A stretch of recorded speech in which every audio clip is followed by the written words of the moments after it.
Recently in the show, we took a deep dive into the amazing world of Dijon mustard with help from our friends at My. My brings over 270 years of French craftsmanship to every jar of premium Dijon mustard. Since 1747, My has been perfecting the art of flavor, transforming everything from simple sandwiches to gourmet meals. Look for the "Oh My, It's a Great Talk About Dijon Mustard" episode in the This Is Taste podcast feed.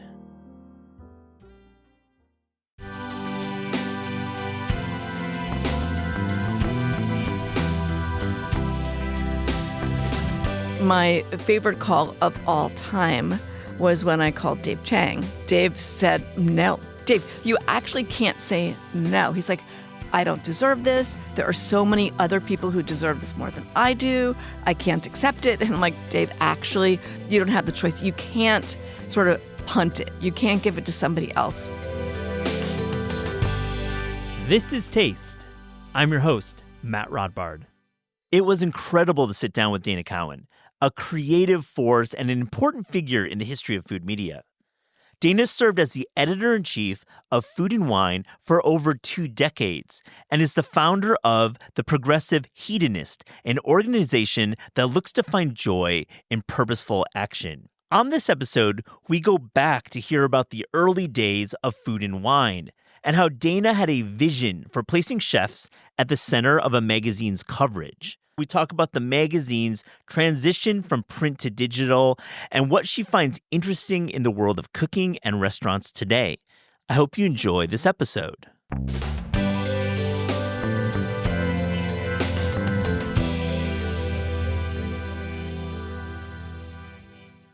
Dana Cowin, welcome to This Is Taste.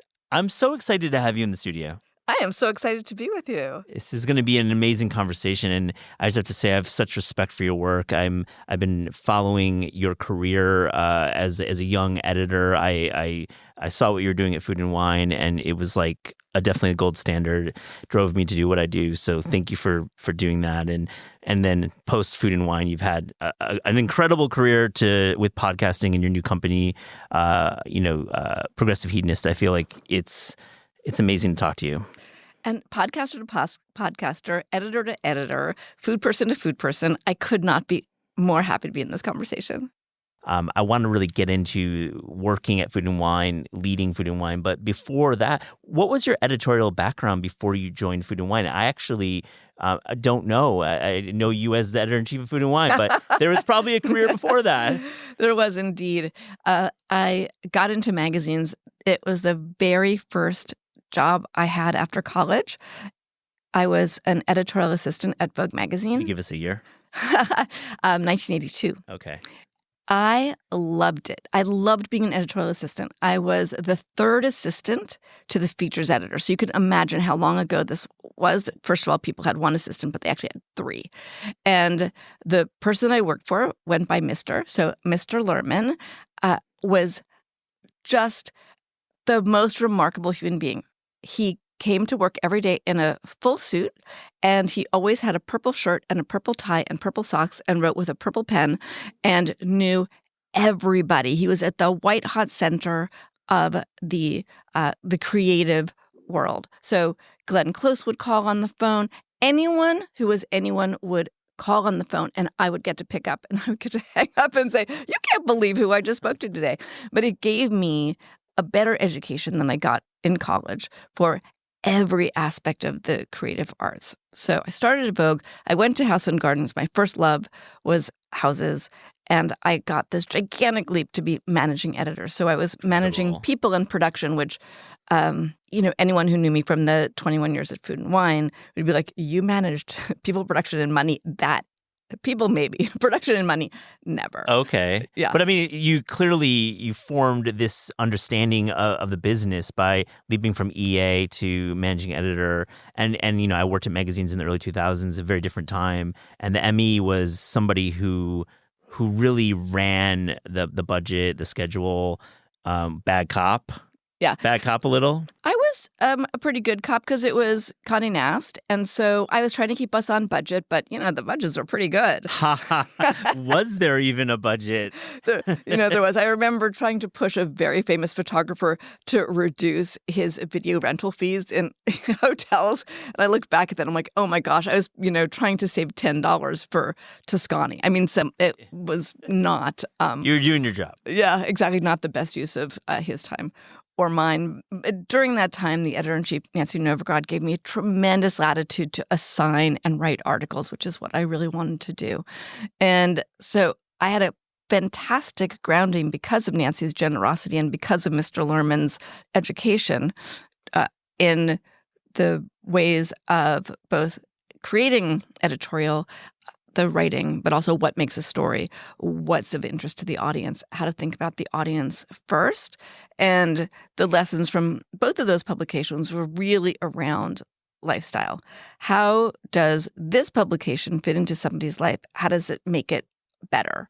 And how do you bring new information to them? Not to be the very first person to bring the information, because there's the adage, you want to be the third person. You never, if you're in lifestyle publications, you don't want to be the first or the second because no one absorbs that. Yeah. Well, I want to fast forward to Food and Wine then, and working at a publication.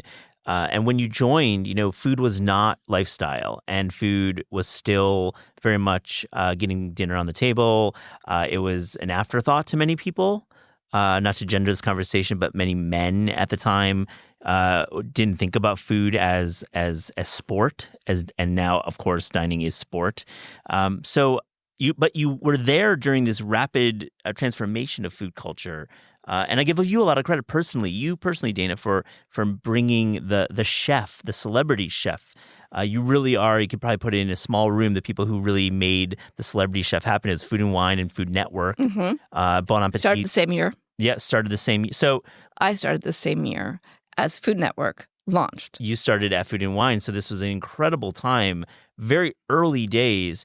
Talk about that transition from cooking content and chef culture being a footnote in popular culture to where we are today, really. Yeah. The greatest gift of getting the job as editor-in-chief of Food and Wine was that the magazine had some interesting roots. It was launched inside Playboy, as you may know, to test this concept of food appealing to men. And then it was pulled out of Playboy, but continued to have something of more of a dual audience. And that allowed us, with the dual audience, to approach wine and spirits and cooking and lifestyle in a way that the other publications, which were, as you said, focused on women and getting the food on the table, we got to focus in a completely different way. The other gift of starting at Food and Wine in 94, 95 was that it was basically failing. It was a pamphlet, and I was hired as a last gasp. I was the 5th editor in 10 years. Wow. And they basically paid me so little money. And they're like, you're not costing very much. If it works, fantastic. If it doesn't work, we kind of did our best. Project. Right. So wow. That gave me a lot of space to roam and to have a really new idea that the higher-ups were happy to try. And that new idea was that food was going to be the center of lifestyle and that everything would pass through this center of food in the future, starting with chefs. And the chefs would be the leaders. They were the innovators. They were the people that we could look to sort of bring joy in a new way into our lives. And that idea turned out to be true. This is incredible because you could have had an instinct that this was going to happen, but it wasn't anywhere you weren't following any trends. I mean, this really wasn't happening in Europe. I know chef culture was very different and chefs were certainly celebrities, but in terms of media, there weren't like food publications like Food and Wine. So, Dana, where did that instinct come from? How did you know that these very anonymous individuals, usually just wearing white things in the back of a kitchen, could be on the cover of a magazine and could be, important to mainstream culture to an extent where people would buy your magazine, would go to your festivals, would, go on your trips, all the extensions that Food and Wine ended up doing.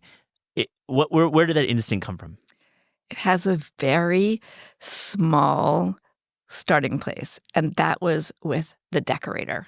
When I was at House and Garden, that magazine focused on lifestyle rather than stuff, and it focused on lifestyle that was brought to you by decorators. And so I basically took this idea that I learned from Nancy Novograd at House and Garden and thought, well, who are the decorators of the food world? If I'm going to take this publication on, who are the people who are going to be the leaders and who people are going to follow and want to know everything about them, the same way we wanted to know everything about where the decorator bought their faucet or their coat hook. And it just so happened that the timing was great. And I guess the third gift of Food and Wine was that they had started Best New Chefs.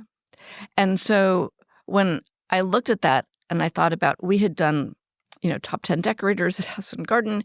Here we are, land of the listicle. We start with Best New Chef.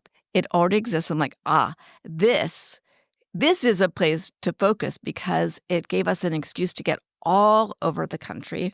And then when you get all over the country, you get to find out everything that people are doing, right? So you find the chef, but what you really begin to understand is American culture city by city.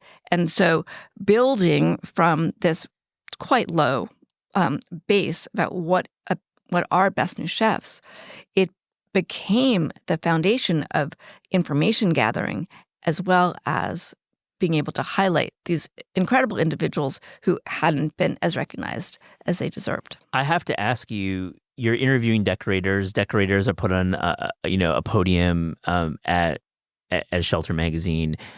You move on to Food and Wine. And when in these early conversations with chefs using an editorial lens and talking with them, what are you realizing about these individuals as people, as possible interview subjects? I think my big unlock was I was writing a lot about music early in my career in like the late 90s, early 2000s. And I realized after having an incredible interview with David Waltuck on a whim, he was my real unlock back in 2003 or something like that. I was like, these musicians are so fucking boring. They have nothing to say. They are really flat subjects. But then I speak with this guy who is literally this anonymous guy to me at Chanterelle and Tribeca. And we're just like talking about things. And it's like, this is gold. I'm a journalist. This is gold. Yeah. So what about your early interactions with chefs using the editorial lens? You just gave me goosebumps. I love that story so much. When I got to Food and Wine, I didn't know how to cook. Amazing. And I'm not a great cook now, but I'm a better cook. So the unlock for me was, strangely enough, in the kitchen and in the restaurant. I also wasn't an experienced restaurant goer. The way that chefs talked about the ideas behind the dishes just blew my mind. And I thought, in the decorator world, there's so much snobbery, and it's really quite a bit about money. Not to say that there aren't, creative people who make beautiful spaces. But I came to food sort of mistakenly, I guess. But I was like, it wasn't about snobbery.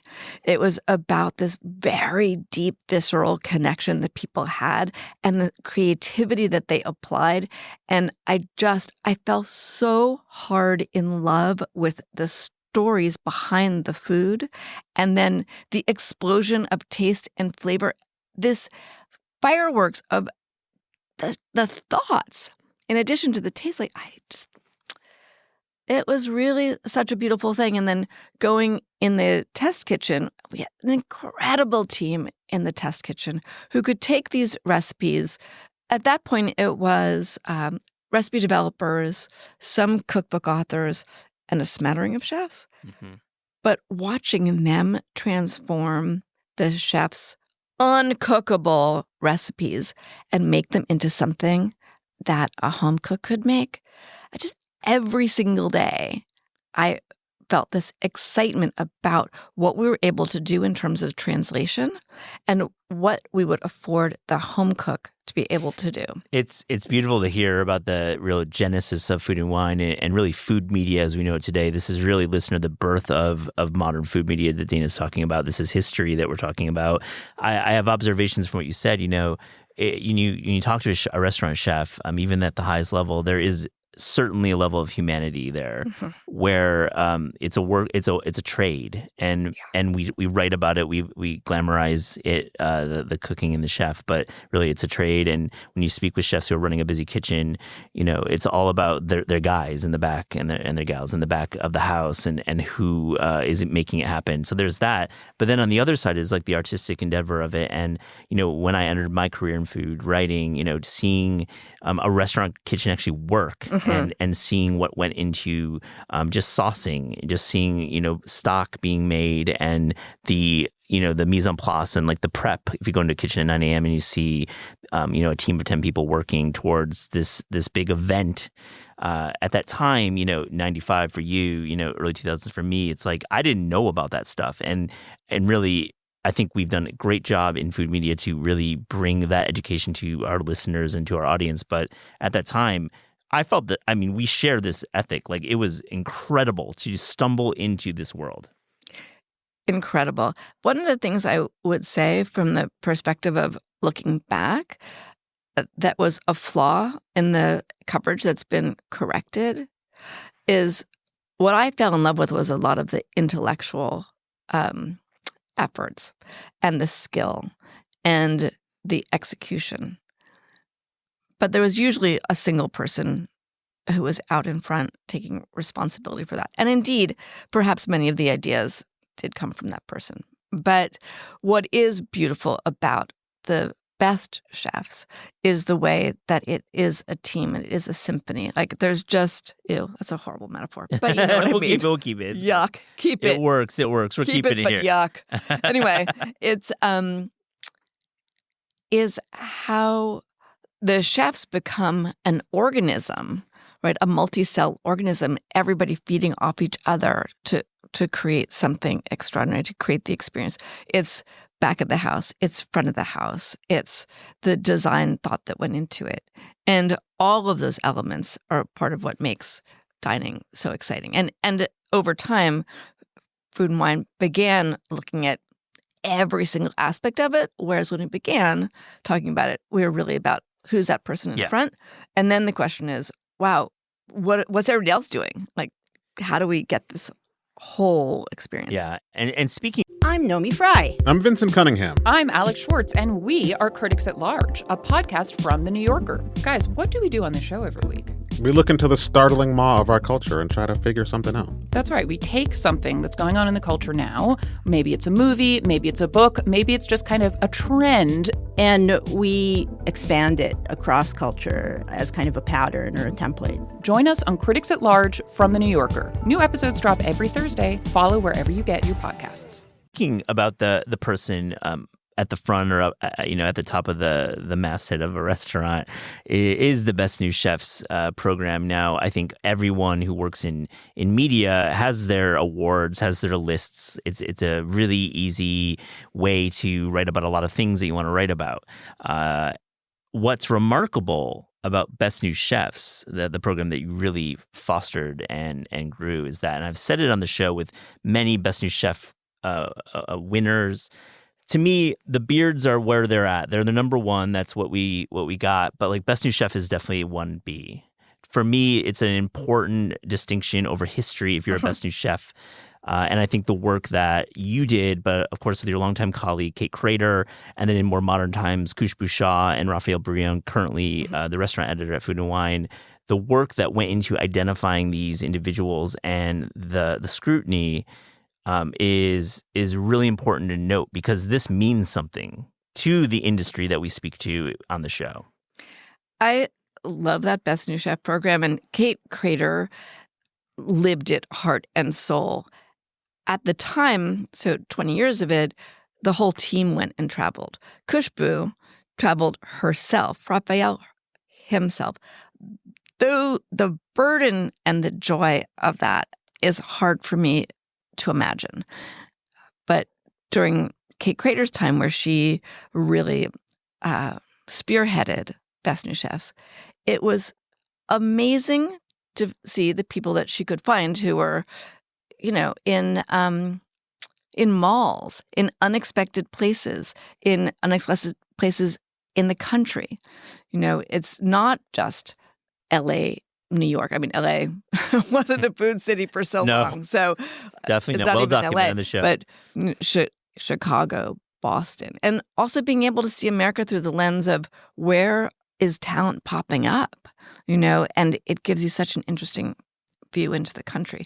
But my favorite week of the entire year was the week I called the Best New Chefs. And this was a time, listen, if you can imagine this, there was no caller ID, right? So I would call and no one would know who was on the phone.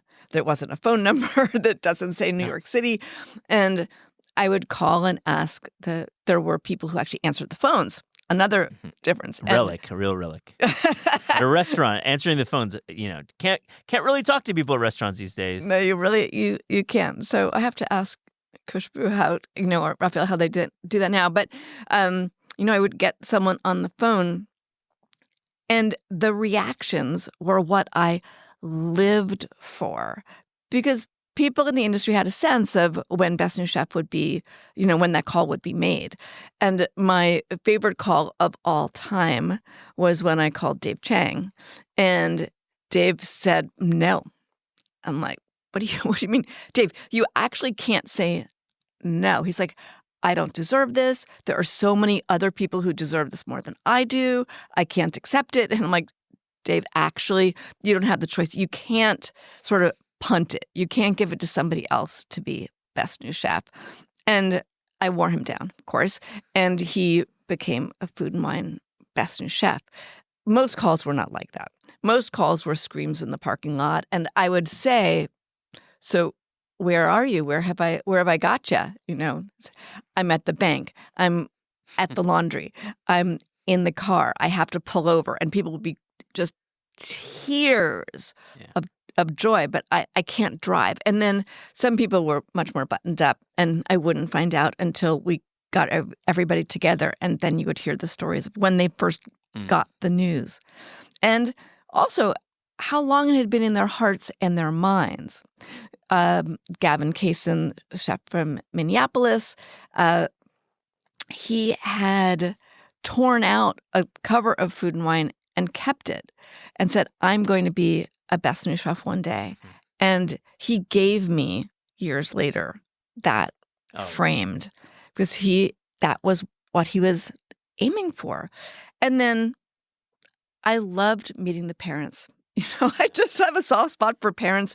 So, Missy Robbins, I met her parents and they're like, thank you. The transformation, the parents who are like, why is my kid a chef? This is a terrible profession.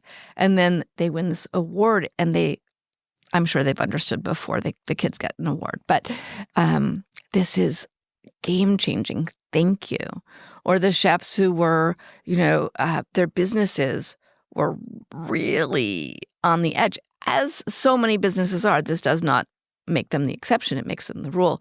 But how Best New Chef changed the trajectory of their restaurant. Absolutely. And in a time, when print, and we're going to get into it in the next section about this convergence of digital and print. But at that time, just as a reminder, people are reading these magazines across the country and really putting these addresses, they're writing these addresses down on paper. Yeah. And they're going to these restaurants. I have to ask you as an aside, when, David Chang, when you decided that he would become a Best New Chef, you, Kate, and the team, was this off of the Second Avenue Sambar location, the original? Or was the original Second Avenue Momo? Yeah, Momofuku Sambar. Yeah. So what did you see? Just take us back there, because I love the history of that restaurant. One of my favorite dearly departed restaurants in New York. What made you excited about David Chang in that era when, he was a rising chef? I still remember being in my office and interviewing somebody for a job at the magazine. And I said, so what restaurant are you excited about? And they said, Momofuku. And I was like, okay. I took my two kids there. They were tiny at the time. And I'm like, what is this thing? And, you're sitting on these uncomfortable stools in this So uncomfortable. in this tiny Ugh. space. And you have, Dave with the temper. There's only 2 of them in the kitchen. And he had no idea who was sitting there or not. There were, 6 stools? And then understanding what went into the stock, what went into the noodles, what went into the pork, and just going, okay, this is such a game changer, because I had invented a word that did not take off remotely, but I still like it, called Luxocratic. And Okay. Dave was that these luxurious flavors and ingredients in a very democratic dish, which was ramen. And I left there. My kids loved it. I loved it. I'm like, well, obviously this is a win for the universe. And I think that, Kate Crater, as I said, was the heart and soul. And if Kate went and she's like, yeah, this is fantastic. So Great Kate impersonation just then. Yeah, that is. Sorry, we've had Kate on the show. Good one. yeah, Kate's the best. The best. So it was the combination. It was so much fun for me to be able to try these restaurants, because I didn't travel the country. I would do one city, but other people would do 3 or 4 cities and come back just raving about these chefs and restaurants. And then, if you can imagine, a room with 7 very passionate food editors, each having to make a case for the chef in their region and why they were important, because they had to be creating phenomenal food, but it also had to be a little bit more than that. Yeah, what a great meeting that must have been. Or meetings, I'm sure, plural. Okay, Yeah. Putting you on the spot, Dana, and you have to answer this. I would like you to name and talk about 3 best new chefs from your era at Food and Wine that are personal favorites. We're not going to say like they're the best or they've gone on to the biggest things, but for you, personal favorites, just to give us a little context, 3 of them that come to mind. This is like a favorite children question. Of course. I know you know that, and that's why you say I have to answer Yeah, it. I know. I'm sorry. Yeah. I think I'm just going to pick some obvious and some oddball. Obvious, let's say Grant Achatz. Yeah. Because we found Grant really early. And the profile of the person who is doing food that is so true to themselves and so equally out there is what we saw in Grant. And he then went on to fulfill the promise of that.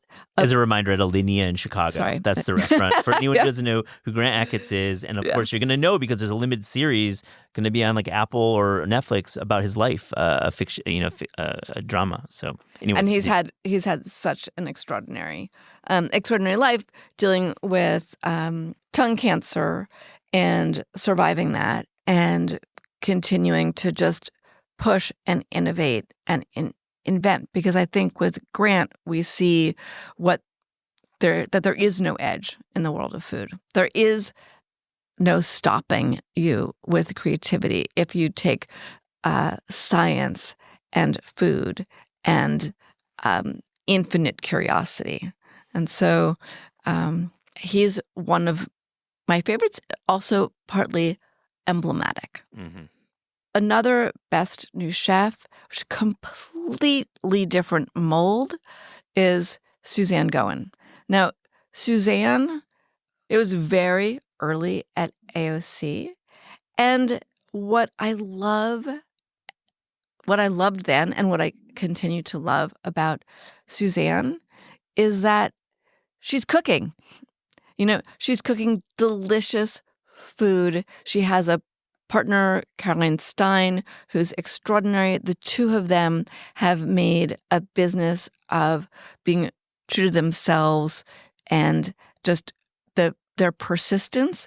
But really, it's about the dedication to craft simplicity, the opposite of Grant Achatz. It's not that there's one mold of what can make a best new chef or even a great chef, but someone who builds within the community with integrity, with love, with great partnership. And Suzanne, to me, exemplifies that. I love that. I got to do a dinner with Suzanne and Dookie in Los Angeles this past summer, and like, working the line. Yes. And this is in 2024, somebody who has had a long career and has had a successful career, working the line, all service. And I love her cookbooks. I've talked about her Brussels sprouts on the show a lot.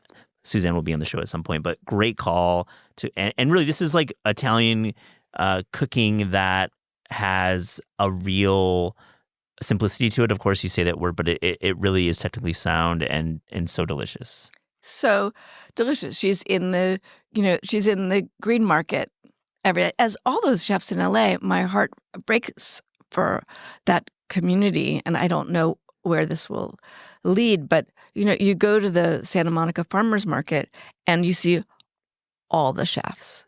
Their connection to place is so profound. Yep. And Suzanne's a great ambassador to LA. Okay, your third one. My third one. I'm going to say Anita Lowe, because not who had a restaurant in New York City called Anissa. She was way ahead of her time with a women's focused wine list, with exquisite technique, with a small restaurant.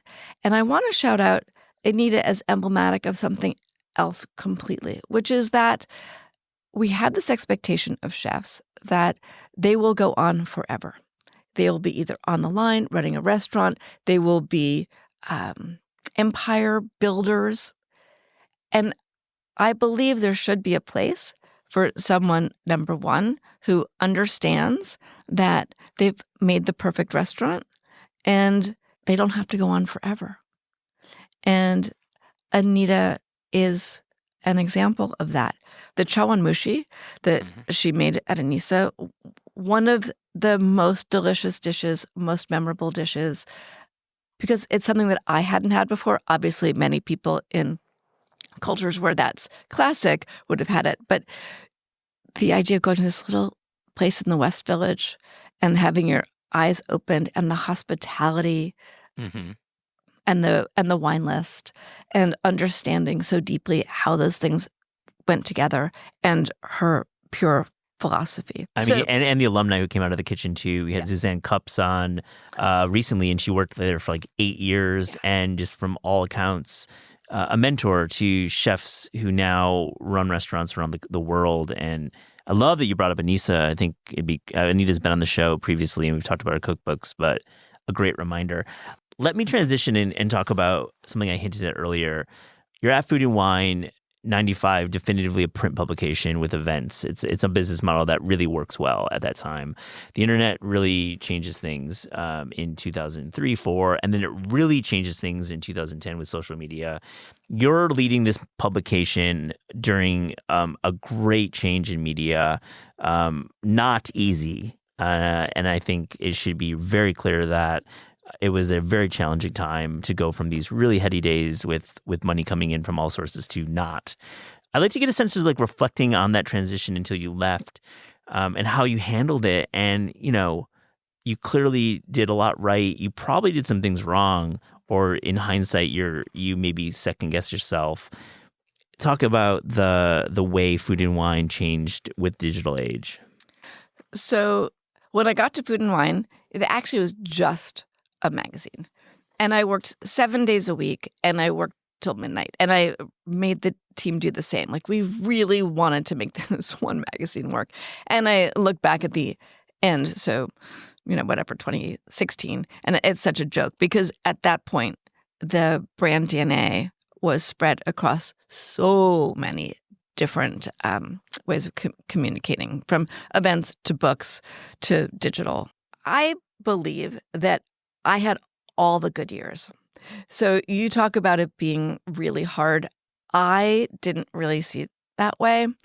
I felt so committed and so much pleasure in growing the brand and having it exist in different formats, in different ways, and being appropriate to those formats and ways. I mean, the only part that really seemed like a big drag was when we sort of formatted for the iPad, but whatever. That was an interesting time. Everyone really went hard for the iPad. Every time being Condé Nast, Fox. Yeah. What a waste of time. And it took so much time from the art department. But in any case, so starting with print, and then I added overseeing all of our books because we had a really robust book program that Kate Heddings led. Spectacular. Another shout out to another Kate. And then digital came along, and we had a digital team. I don't think the digital at that time was our strong suit. Just at the beginning, and there's a lot of conflicting ideas about how to do digital best. And my instinct was to bring Food and Wine's DNA to digital. Inherently impossible. I'm just going to make the comment because you've got Eater, Grub Street, you've got all these, and then social, like early social, doing things at scale and speed. And if you're going to keep the DNA of a print publication, it's not going to work. No, it was a bad idea. I had a different idea, which I didn't entirely give up on. But my idea, which, as I said, we didn't follow through on, was that we can't compete with the scale and the speed. We're really just we're not set up for it. We're not best at it. What can we do that we're best at? How do we create a premium brand online that people would pay more for? So what we did instead was we chased scale and speed. And what happened instead was, we grew that brand, but it's just not the same. It had the recipe backbone, and that's a very valuable resource. But we ended up doing a lot of things that were clickbaity and appropriate to the medium. And appropriate to the time, and just an impossible era to negotiate. I mean, really, because you've got revenue coming in from digital-only, clients and sources, and they want you to have traffic. It's a traffic era. It's an era of the banner ad. Oh my God, the banner ad. And you're trying to maintain your brand equity and keep yourself whole. And of course, we don't have the tools digitally. We don't have the iPhone. We don't have really anything to help you put this online. So it happens in like this 2010 era where you're chasing Facebook traffic, you're chasing all this fool's gold, really, because in the end everyone lost. And I recognize the impossible task you had. And also you're getting pennies on the dollar to what you would get in a print ad. And so the pressure mounts from the sales and marketing side to really do something different and effective digitally. I think our real wins were expanding the events. And the real surprise was the continuation, at least I don't know where it stands today, but the continuation of a very solid program of annual books. So you had a lot of revenue coming in from that. You had the events as a way to spread brand love and satisfy sponsors and advertisers. And then you had the digital platform as something that we just needed to figure out how to do better. We left before that really got figured out. Our great success online was Justin Chappell's Mad Genius Tip series, so moving into video. And when I left Food and Wine, I felt like the most interesting thing that the brand could do, just understanding the headwinds, would be to turn into a video platform. Also, just seeing what Bon Appetit had done and created these video stars, which obviously has a... Well, after you left, that happened, because at 16 there, I would say you guys are on equal footing on the video side. Not accurate? No, Adam and Bon App did more than we did on the digital side, creating personalities. Yeah. But it just, in the same way that it seemed, back in 95, that chefs would be the thing. I'm like, well, video is going to be the thing. So what could we do as Food and Wine to really blow out video And then I left. And there was someone else. You left at 16. I want to ask you, though, what's the rivalry really like with BA? Because it's competitive. There's a lot of course, personal pride in the product and getting exclusives. But there's also just like the business. You have to, you're competing for the same sponsors. What's that like, in the office looking at what BA is doing? And I can imagine it's the same way back looking at Food and Wine. What's that competition like? We're going back to a long time ago. I actually think the approach today is likely quite different. I wouldn't read BA. They were doing such a good job, and it was built on a lot of the foundational ideas that I had and taken to an extreme and in a different direction in terms of visual expression, written expression. And I was just jealous. I was like, it looks amazing. And I don't actually agree with what they're doing because it was very bro-y, to tamp down on my jealousy. I just wouldn't look at it. And the Bon App team was very nice to the Food and Wine team. Like, we really didn't have personal rivalries. And I think that was great. I mean, we were quite generous and kind to each other editorially. I mean, I'll just say this. Editorially speaking, saying it twice, Adam Rapport ran a great magazine. He just did. And just incredible instincts. And, the tone was certainly not for everyone, but, in terms of visual identity, covers, bringing the right art directors, hiring Alex Lau, hiring so many people who've been on the show. Editorially speaking, Adam Rapport ran a great magazine. He just did. Well, thank you for sharing all of that about your history at Food and Wine. I mean, really tremendous conversation we just had about the history of food media. You ever going to write it down in a memoir? Never. I love it. Very quick. There's been a lot of food memoirs. I'm reading one right now, a great one from Lori Wolver. You got stories, though. Why never? I actually tried. During the pandemic, I'm like, this is my time. A lot of my projects were on hold. I'll see if I can write a food memoir. And it just bored me. I know what I did. I just don't think it's actually that interesting to a general audience. And I have a lot of things that I find more interesting and more valuable to put in the world. Love that. I mean, knowing that right away is like the key. And you clearly are a tremendous editor because editing is all about that, knowing when to cut losses and move on. Yeah. Terrific. I'm happy that you know that for yourself. Yep. Zero chance. I love this. So I want to close and talk about Progressive Hedonist. I mean, the name it just says a lot. So, says I need to know actually what it means. Let's turn it back on you. You hear Progressive Hedonist, what do you think it means? Well, I think it means somebody who enjoys the best things in life, but maybe with a conscience. Good. That's great. I actually asked ChatGPT because I wanted to know what ChatGPT thought, and it came up with essentially the definition of progressive hedonist, which is that I want to encourage a world where we enjoy pleasure, but never at the cost of people or planet. And that has been the mantra guiding the last 2 years of my work, research, and efforts. Because it turns out that so many of us, for a variety of reasons, are focused only on today. We can't really put our brain into the future. And when we're talking about taking care of people and planet, it's not really a today problem. We're really anticipating a tomorrow problem.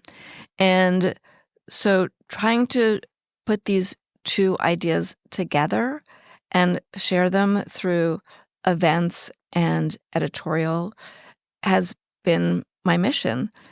And it's been so gratifying to go all around the country to talk to people who also are at the, as you would say, the tip of the spear. Who is leading the charge saying, today, I want to do what is going to benefit all of us tomorrow. What's the action plan then? I know we have 5 minutes left, but for our listeners, what's the action plan to live a life to live a progressive hedonist lifestyle? The lowest on the food chain of actions to take is to stop wasting food. And I say that because we all waste food. And I was talking to Dana Gunders, who runs something called Refed, which is focused exclusively on the topic of food waste. And I said, Dana, I am working with every single person all across the country that I talk to, and I say, I want you to completely reduce your food waste. And she looked at me and she said, 20%. Excuse me? If you could encourage people to just reduce the amount of food they waste by 20%, it will change the world. So number one, when you eat out, when you cook at home, don't waste food.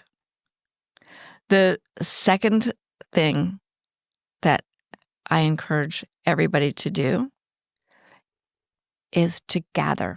And it seems like, wait, gathering? That doesn't seem like it's going to help the future. But the future is local.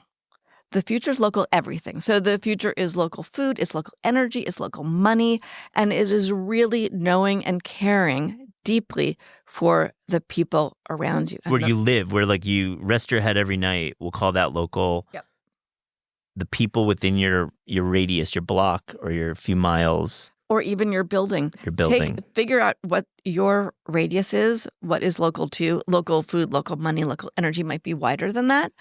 But the times ahead are challenging. We're in very challenging times right now.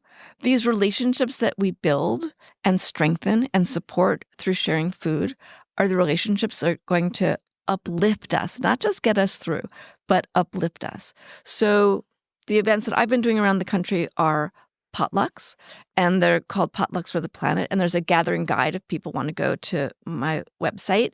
And I encourage everybody to gather at the potluck. Is this idea of just getting started with sharing what you can do with others, what they can do for you, this mutuality around food and a potluck. So gathering is the second thing. And the third thing is being a conscious consumer. And that means I today can't eat, shop, do anything without asking myself the question, has the process of getting this product here been extractive or has it been regenerative? And I am on the extreme, but the thing that I would ask is when you go to the market, is it in season? We've thought about this forever, but can you spend a few minutes to understand the practices of the people and places and ideas that you support? Because if you could just spend a little bit of time, and again, I'm going to go with Dana Gunderson 20%. Give me 20%. Yeah, I mean, that's a big number. I mean, even 10. Well, I'll take 10. Okay, take 10. When you talk about food waste as a home cook, how do we do that? What's the biggest, element of our home cooking practice that's making us waste? The biggest element of our home cooking practice is actually our home shopping practice. Of course. And if you can change the way you shop, you can change your refrigerator. And if you can change your refrigerator, you can change waste. So Andrew Zimmern, who was on my podcast, the other day had such a funny thing. He said, take a drawer out of your refrigerator, have less space, keep a notebook by the kitchen garbage, and write down what you throw out. So, for example, I found that I was throwing out a lot of parsley. I'm like, why do I keep buying parsley, thinking I'm going to use it, and then it always ends up in the garbage? And then stop yourself from buying the thing. Skip parsley. There's no need unless it's like Passover and you're putting it on the Passover table. That's the only time I'm using parsley, to be honest. And then, the idea of what is usable in time and looks needs to be reassessed. Yes. So, for example, as you know from cooking, with a carrot, you're going to cut off the tip and the end. But I would say, why? You can actually trim the green from the end of the carrot. And what's wrong with the tip? So I think we need to reevaluate what we're trimming in pursuit of perfection in pursuit of the way it looks and use everything. And then, of course, there's the really simple things like the clean out the fridge soup. Yeah. Right.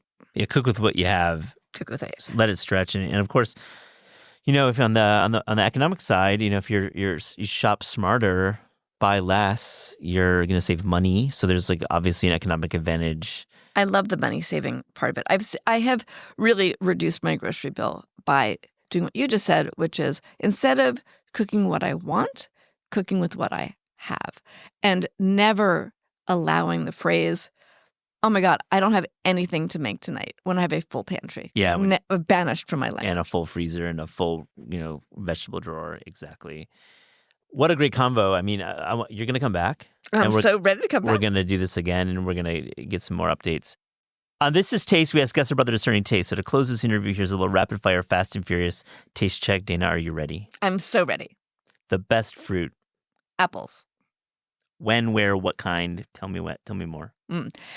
I love apples because they're crunchy and they're infinitely transformative. So apples are my favorite dessert. An apple pie, I eat them as a snack. And I am really embarrassed to say that my favorite apple is a Honeycrisp. It really shouldn't be. I will tell you what it should be. It should be my local apple or my fallen apple. We actually have an apple tree and it was covered with what I thought was soot. It turns out it's a fungus, but it's still a delicious apple. So, I love an apple. The worst vegetable. I'm going to say Brussels sprouts, unless you make them the Dave Chang way. I came from the 70s where everyone hated Brussels sprouts, then everyone loved Brussels sprouts, but I just give up. I like the Suzanne Goin way with balsamic and pancetta. Yes. Braised slow. There are so many ways to rescue a Brussels sprout, but basically, why should you invest your time in a vegetable that needs to be rescued? The best dessert. A single peach chez Panisse. The best. That's such a cool answer. I love it. Speaking of David Chang.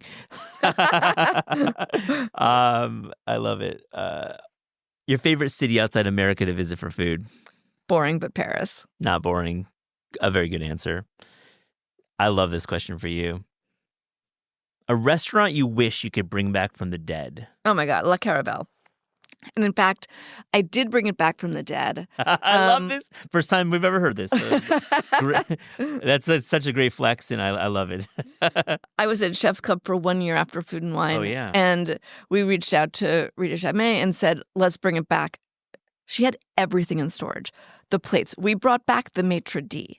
We brought back the dishes. It was so great, but that was only one time. I'd like to have it live forever. Chef's Club was amazing. It's where Teresi is now in that space, that iconic space. What a ceiling. What airspace. The whole space was great. Just a crazy space. But I really liked Chef's Club. It was a rotating cast of restaurants and chefs coming in, and really nice eye for talent. Why didn't it stick around? I feel like it should still be here with us. We did a great job in the private dining room bringing chefs from all over the world. Aaron Rispe, really a brilliant curator of talent. And then we had a menu that was the best ofs from chefs all around America based on Best New Chefs originally, because the concept was started by Food and Wine in Aspen. Really fun place to go. It was a really nice time. And David always. Rockwell did the design, which I got to work on, which was really top notch. I think the idea at the time of having a menu that was top dishes from chefs all around the country that changed was just not strong enough. We didn't have a big enough draw, and the private dining room with these great one-offs was fantastic, but it didn't end up driving to the restaurant Yeah, itself. so the core restaurant was these greatest hits, and that's hard. It's like here in book publishing doing compilations or 1,000%. it's just not, they don't sell as well as. It's like the essay version, right? Like yeah. Every bookseller will tell you can't sell a collection of essays. Yeah. And we were selling a collection of recipes, which for something like Wonder, which is fast casual and has a collection of dishes from star chefs, but they're greatest hits in a very generalized way. These were greatest hits in a very specific. Yeah. And cool idea. I mean, I think in time this idea could work. I believe it could. Yeah, I think you just were really early. That's the theme. A little bit. It's when you're good at publishing, you have some wins. Best New Chefs stuck around, but then you're too early on some things. It's a sign of a great editor. Okay, big one. Your favorite New York City restaurant of 2024? So many, but Sailor. Yeah. April Bloomfield, in that kitchen, the perfect meal. When I was the editor of Food and Wine, I never went back to a restaurant twice in a year. And I live by that pretty much to this day. So it's only in my mind that I revisit because there's so many great restaurants, particularly in New York City. But Sailor is one that causes me pain that I can't go back. You really follow this rule. This is mostly. But people come into town and then I get to repeat, and that's what happened. Oh, that's the rule. That's good. A little bit of a caveat to the rule. Yeah, exactly. It's a good rule. Support your restaurants, guys. Like go to new places, go to established places that you haven't been to. It's a great way to dine out. Your favorite cookbook of all time? I'm choosing Mark Bittman's How to Cook Everything because it was the first time I felt like I could cook anything.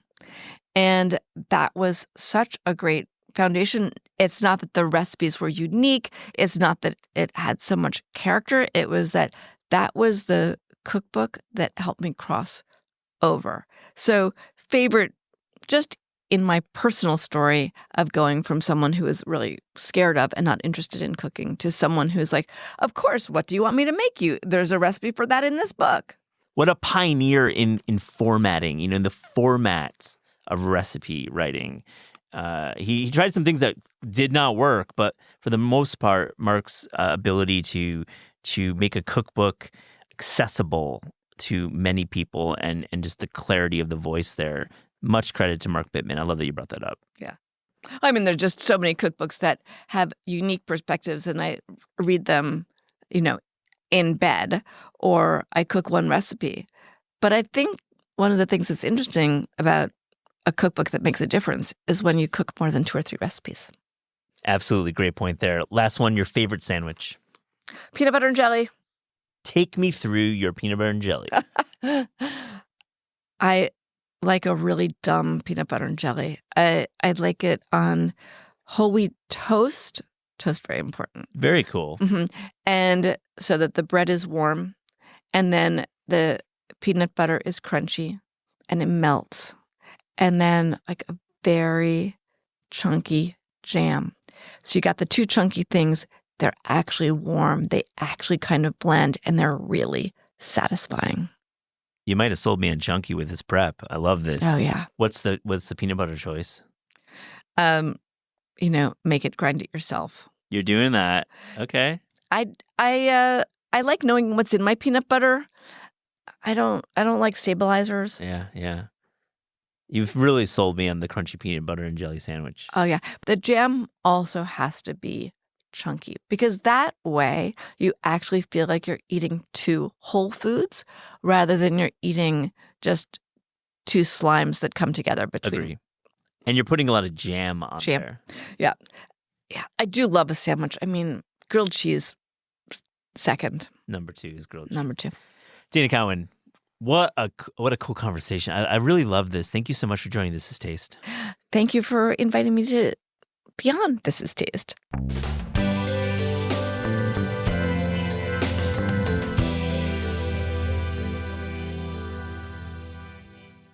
What's up, Eliza? How are you? I'm good. I'm really excited because I just got some breaking food news from my neighborhood in New York. Well, let's get right to 3 things. You start. Give us that breaking news. I would say I'm not even going to count this as one of my 3 things because I don't want to be counting my chickens before they've hatched, so to speak. But I was just reading Eater New York, and I saw that Mariscos del Submarino, which is like one of my favorite seafood ceviche, tostada kind of restaurants in New York, is opening a new location in Clinton Hill, which is the neighborhood that I live in. And when I walk around the neighborhood and see restaurants that have closed, open storefronts, and I play the game of what would open in the neighborhood, I know that. This is always one of the things that I talk about. And so I'm just bursting with excitement. Oh my gosh, you have Mariscos to go? Yeah, I mean, to stay, to go to the park. They said that it's going to open. I can't even talk. I'm so excited. They said it's going to open soon. I don't know when, but I will be walking by often to check and see. And hopefully I will be able to follow up and let you know what this location is going to be like. I feel like we should have the chef owners on the show. Oh, I would love that. I will try to befriend them. Befriend them because exactly, like, come on the show and now you know them and then you can maybe get to know them and you're their new neighbor. I would love that. They have their original location in Queens. They have the second location that opened last summer in Greenpoint on Franklin Ave. And now the third one is going to be coming in by Pratt. So that's I guess my 0.5 thing. 0.5, yeah. But my thing to come. Start us out on a proper 3 things. Oh, I can keep going? You can keep going. I love it. Okay. My first thing that I actually have consumed and experienced is I got to go to Honey's Bakery for the first time yesterday. Hani is how that honey is spelled. And it's owned by Shilpa and Miro, who are just incredible pastry people in New York. Miro is ex-Gramercy Tavern. Shilpa is a recipe test kitchen editor at Bon Appetit, and I've had the pleasure of trying Miro's cake before the bakery opened. But I got to go by it yesterday with Tanya, and it was popping off. There was a line outside. There was lots of people inside. They have seating, which I think is nice for a bakery, but just the sheer amount of cake that they're moving out of this place it's insane. And they have so many people working there, and they're all doing the most beautiful, precision cut carrot cake, etc. This is a bakery that really they have some bread, they have some savory, but really they're doing cake, pudding, cookie, etc. So a slice of cake to go.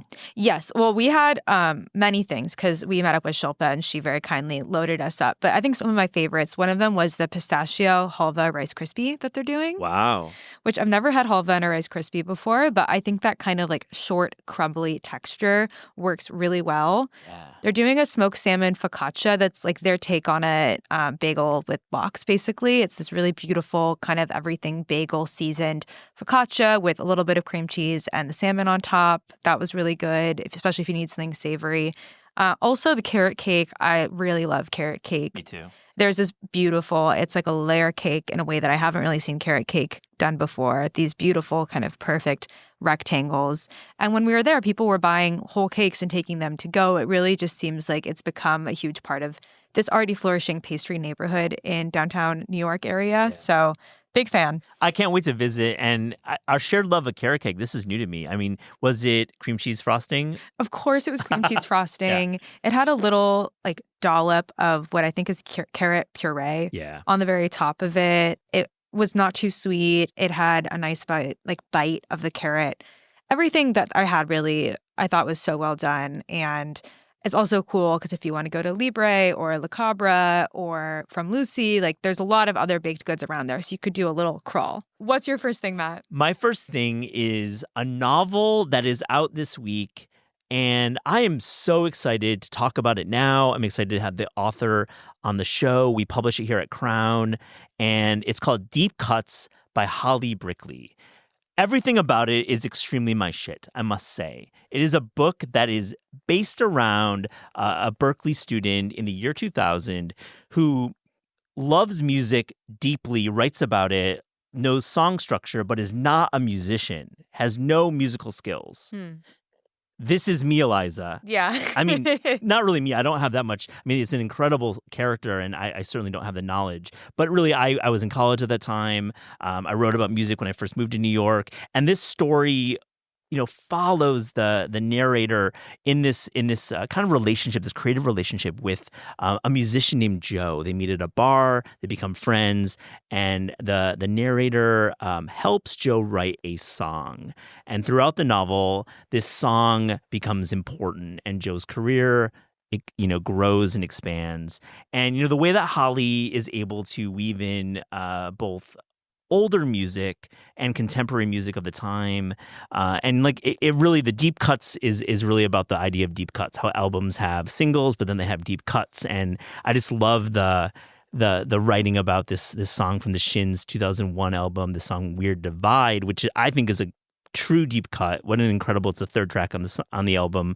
And Inverted World is the name of that album. And there's just time after time of these references to music in this really real world. I really liked the kind of idea of the music blog in the early 2000s, and it took me back to like reading Ultra Girl and the Miss Modern Age. And it got me just like, just thinking about this time when blogs were influential and music blogs actually changed careers, and the narrator has her own blog.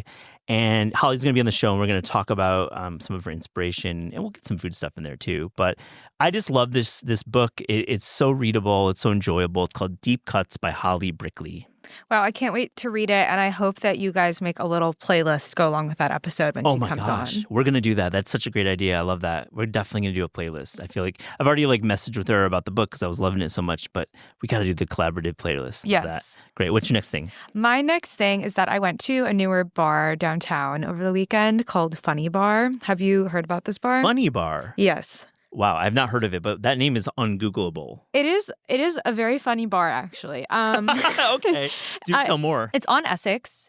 It is operated by Billy and Tom, who have babies all right, and it is technically a piano bar, and that there is a grand piano in the bar that is played upon occasion. But I would really just say it's more of like a very sceney downtown bar that I think has become popular in the past couple weeks. And I was at my friend Natalie's birthday there.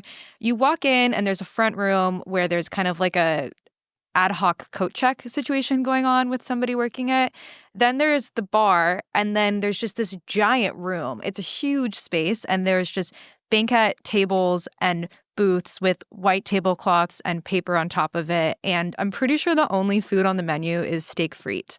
Oh, ill. Love that. I think that's it. I was there for cake and drinks, so I didn't even indulge in the steak frite, but there was copious steak frite around. There also is a DJ booth that's built with almost a sunken dance floor, and I think the guy who designed like Paragon and a bunch of other notable clubs in New York did that design.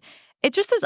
It's a very unusual space. It feels like going back in time to me, to an era of New York that I was not around for, in terms of just the steak frite of it all, the split between the bar and the restaurant area. And it just feels kind of interesting and fun. So I figured I'd mention it. I love the mention, and especially following the mention of Deep Cuts. It reminds me of a time in early 2000s New York that there's a bar opening on Essex. What the hell? Yeah. What the hell? I mean, it's like Lower East Side is like not a place I think about. There are a lot of cool places opening all the time. I mean, I'm thinking about Cake Shop and the Annex back in the day when these like really important venues and bars were open and people went there. Now I think Brooklyn has most of the cool spaces. And wow, it's like Funny Bar sounds like it's going to be a new spot. And Babies, of course, in South Williamsburg is legendary at this point. Yeah, when I showed up, it became apparent that like this was known to people and that I did not know about it. And then I was there and I was like, oh, okay, like this is where this group of people is going and hanging out. And yeah, I don't know. I'll go back for the steak frite. I got to try the steak frite. And by the way, that comment about how other people know about this bar, that is me for basically everything. So yeah, I'm glad you can finally feel, no, I'm just kidding. Like, it's like really how I feel about downtown New York. Yeah, I mean, that's one of the great things about New York is that things are always evolving and changing. And yeah, I'm sure a lot of people at this bar were probably at like time again over the summer when it was nice out and migrating around to different places. I met a group of girls there who had come from like some gallery shows and it kind of had that crowd. Mm-hmm. So figured it was worth a mention. What's your next thing? I love that mention. It's another book. It's a memoir that I've had in my queue for a long time. Came out a year ago. I think the paperback is just released as well. And it's the memoir by Edward Zwick, Hits, Flops, and Other Illusions, My 40-something Years in Hollywood. Does that name ring a bell to you, Ed Zwick, the director? Unfortunately not, but I'm worried to say that. No, it's totally okay because like for me, when I saw the name Ed Zwick, I was like, okay, I know that name, but I don't know the face behind it. This is a remarkable career. So Ed is famous for TV. He co-created 30-something, What a Show, and he produced My So-Called Life, which was around for one season. It was later reheated on MTV and is still to this day a cultural phenomenon. It is referenced in pop culture and What a Show. But on the film side, he directed About Last Night, Glory, which is a tremendous Oscar-winning film, The Last Samurai, Blood Diamond, Defiance, and many others. And, there's like a lot of like Hollywood memoirs that are floating around and plenty of good ones. I liked this. I think I read an excerpt in Airmail over the summer. I was like, I got to read this book. The guy names names. And that's like what's most important in a Hollywood memoir. Yeah.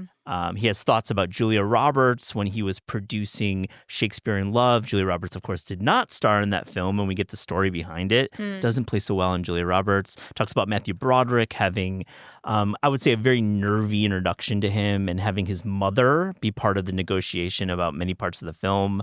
But I think he writes it with great empathy and really he's self-deprecating and he admits his mistakes. He talks about working with Brad Pitt on Legends of the Fall. He works with Denzel Washington throughout his career. Ed Zwick's career is so interesting and he has such a deep voice with his films, and he's one of our great directors that I feel still doesn't get, he's not a Scorsese or a Spielberg, but he's been involved in some of our most important works, and I just love the book, and I hope it gets adapted. I think it'd be a great some kind of maybe a television show. Maybe Ed will direct and produce his own series based on his life. That'd be very cool. Yeah, I will remember the name. And I love that you're on this book recommendation kick. It's super fun. I feel like, I get some notes from listeners. It's nice to recommend books when we're talking to great, cookbook authors and chefs and having so much food. Let's bring in some reading. We read here. Mm-hmm, so. We do. What's your last one? My last one is, it's an eating thing. Oh, I love it. Yeah. Which I went to lunch at Strange Delight over the weekend, which I've been there for dinner before, but I was really excited to come and try the lunch menu because of the accessories that are involved, which is one of those like old school, like divided lunch trays. Do you know what I'm talking about? Of course. Yeah. I remember those vividly from hot lunch growing up. Exactly. So this is like the hot lunch that I never got growing up, but that I would have loved to have received. They're doing, instead of a meat and 3, a seafood and 3. So you can order blackened catfish, fried shrimp cocktail, like anything like that on the menu, and then 3 sides to go with it. So I got mac and cheese and cornbread and a really good broccolini salad that they have going on. And it really is like such a fun way to do lunch. I was with a group of friends. Everybody got a different seafood and 3, and then we had all of the sides. Also some really good rice pudding with almost like a pecan pie filling going on beneath the rice pudding. But I think it's just a really fun concept for lunch, especially for a New Orleans style seafood place. Very cool. Now, I imagine there's like a fixed price for this lunch. There's a fixed price for the lunch, but then depending on like what seafood you're getting, or if you're adding like shrimp remoulade or smoked fish, like you can kind of dial it up a little more depending on the fanciness of the sides and the fish. But I think it was like around 25, 28 maybe as the set for that. And they're very the sections of the tray are large and generous. So I think it was like a really nice lunch. I'm really excited to try Strange Delight. I've not been yet, and it's been on my list for a long time. And having a fixed price for lunch or dinner, that seems, first off, it's like takes the like splitting of the check in a way. If you're doing that, it makes it much easier. It makes you're not paralyzed by choice if it's like a fixed menu. Kisa does it so well in downtown Manhattan, and I just like this idea of like showing up and seeing what they're gonna make. And Fish and 3 has a ring to it. Yeah, it does so have fun. It does have a ring to it, and the fish is obviously the focal point of this restaurant. But the sides were so good that I almost did all sides, which is my normal diner order. So. Man, and Hama Whaley, what a chef. Yeah, Ham's doing great things. Great things there. What's your last thing? My last thing is I'm talking about food. This is a food show, so I got to close with one. We just had Valentine's Day, and I'm reminded of this company, this chocolate company that a friend Michelle had sent to us over the holidays, and my wife Tamara sent me or gave me a box of these chocolates, and I'm really loving this company, L.A. Burdick Chocolates. Do you know this company? I was unfamiliar before I received. I don't think so. They have locations in New York, Chicago, Boston, and a really prominent mail order business. All the chocolates are made in Walpole, New Hampshire by head chocolatier Michael Klug. And, the guy has 23 years of experience as the head chocolatier. He also worked at Les Panas and Chanterelle in New York as the pastry chef. And I just love these chocolates. I think boxes of chocolates, there's lots of different varieties and they come in many different shapes and sizes. I just think for the chocolates that I like, which are like more savory, this is really hitting it. There's like a lot of bitterness. There's some flavored with whiskey. And I thought that like the caramel was really, really nice. It was really bitter. I think that's where it was leaning towards for me, from my palate, at least the pieces I tried. And we don't talk about chocolate enough on the show. Chocolate's such an incredible art. Yeah, I grew up in a See's chocolate family in California. Yeah. So we would get the nuts and chews box of See's candy. Oh, yeah. And then heatedly debate what we thought was in each one Fun. and which would be the right one to try next. So I love a new kind of box chocolate to try. It's such a great memory, too. I just remember going and getting chocolates from, Russell Stouffer's even, like the grocery store stuff. And it being such a fun thing as a kid, just like, what is in here? What is in here? Yeah, my family has a legendary story about my mom's dad who would decided that the best way to decide what each chocolate was to drive his thumb directly into the center of each one. And if it didn't have a nut and it was a caramel or something, he would just leave the carcass of the chocolate behind and go on to the next one. He was the nut guy. Yeah, he was looking for like the walnut pecan situation. That's a great memory. I love it. Well, thanks for sharing your 3 things. You too.